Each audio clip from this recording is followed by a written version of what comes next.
Alright, I wanted to make a video and show the difference between mine and the competition. He's got a video saying that you can't get no more bottom end, and he just made this video too. Can't believe he's still this far behind. But what I'm going to go over is how JBS started and what we've done, and then what the competition's done.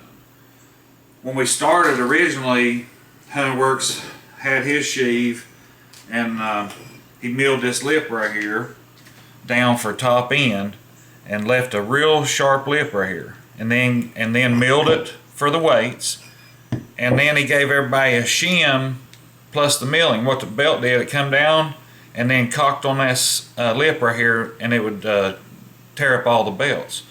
So that was an issue I had to work all of his customers through. I had to tell them to take out the shim so they wouldn't be wearing this to sand this lip down, and he created a lot of work for me there.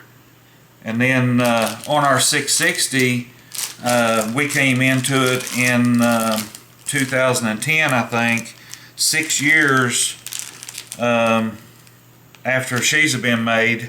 And you can see on our 660, when we tried a 700 cam plate, even with a milled sheave, you didn't get no bottom. And if you look at this little leg here, that's been milled off with your 660 sheave, so it can work with a 700 cam plate.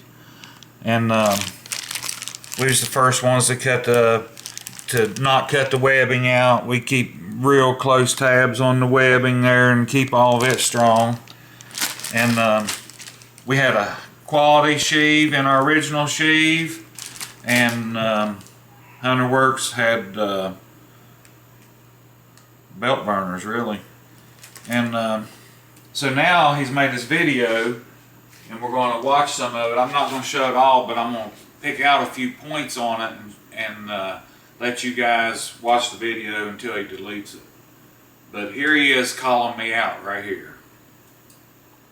I'm satisfied with an 1/8 inch of space now. So I'm satisfied with that, and I'm satisfied with the top end. It proves this market, and I don't care who you are, our competitors, whatever, you can't get any more belt travel than we're getting here. They might get as much, but you can't get more. I mean, what's more than all the way up? And if you get it any lower down than an 1/8 inch of the way, you're going to run into problems. And so that's what I'm saying. He ran into problems over time with a worn out belt. You know, as it gets narrow, then yeah, it's going to come down. You know, it's not should. And I guess on top end, if it gets narrow, then it can come on down and hit a rivet. Now that doesn't mean you're going to be changing. And I guess on top end it can come down and hit a rivet. This is his first time checking that with a mirror when you can take the sheave apart and look at it. I don't know how this guy's still going. Alright, so what I'm going to do is I'm going to show you the difference in what we did on our sheave. Alright, here's our sheave, and where he says the belt can't come down any farther, as you can see, we've milled the lip off. And what this done is, this let the belt come down farther, and it gave you a lot more top end. Now this don't hit the, this lip always hit on the fixed sheave, and that's what stopped your top end. Now that's gone. That's why he did that there, but he just didn't do it right. He never does it right. All right, and when you cut this off of here, this seal, oh, get here. When this seal is brand new, I'm not for sure if you can see it here, but there's a little ridge right here, and this is not here when this is new. What that comes from is that seal being in this sheave. Alright, and what Yamaha did is this seal would leak around this lip. So they put a very small cut right there. And you can see me kind of flick on it with the screwdriver. What that does is that lets this seal, when that gets warm, this rubber goes out into that super small crack right there that's cut in there.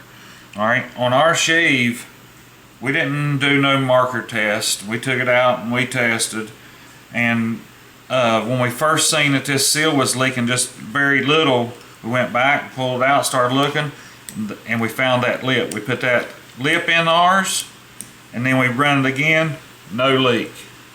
Alright, so we do a lot more than taking a marker and putting on the sheave and testing. These things, I got over 30,000 miles in the woods since '04, and you don't run junk running that many miles.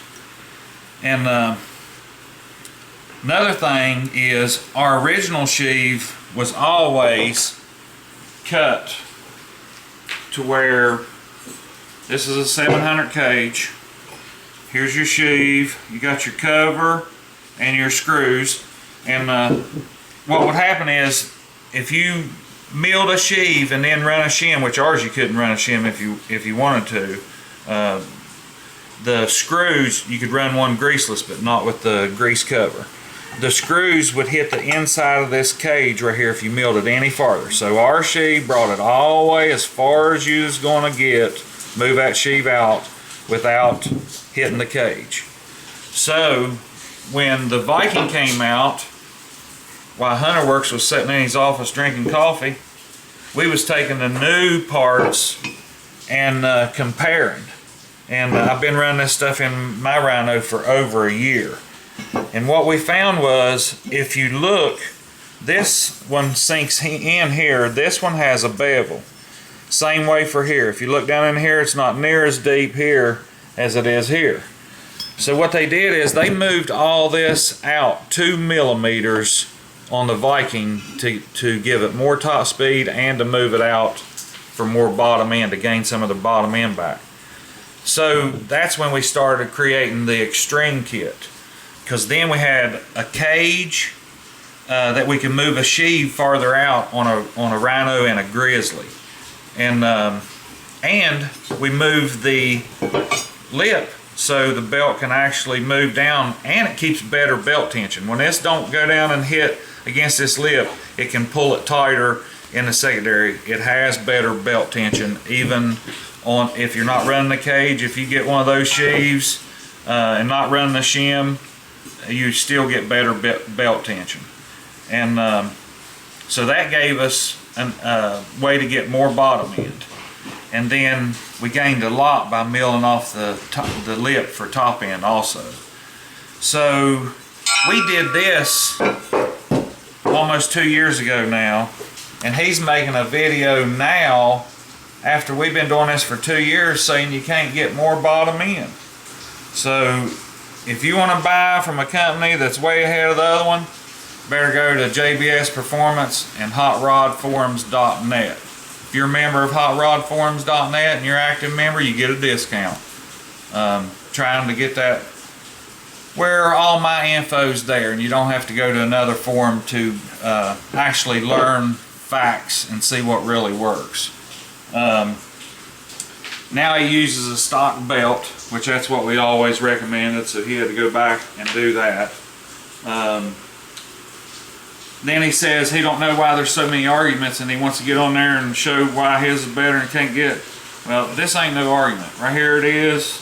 We've tested his. We know what he's got. It ain't no secret. And we know what we got. And also, I want you to go back to that video and listen to him run that thing without the cage, and you listen to that one-way bearing. And he's doing the test with the cage off, so the drum moves farther to the secondary, which lets the belt ride out a little farther.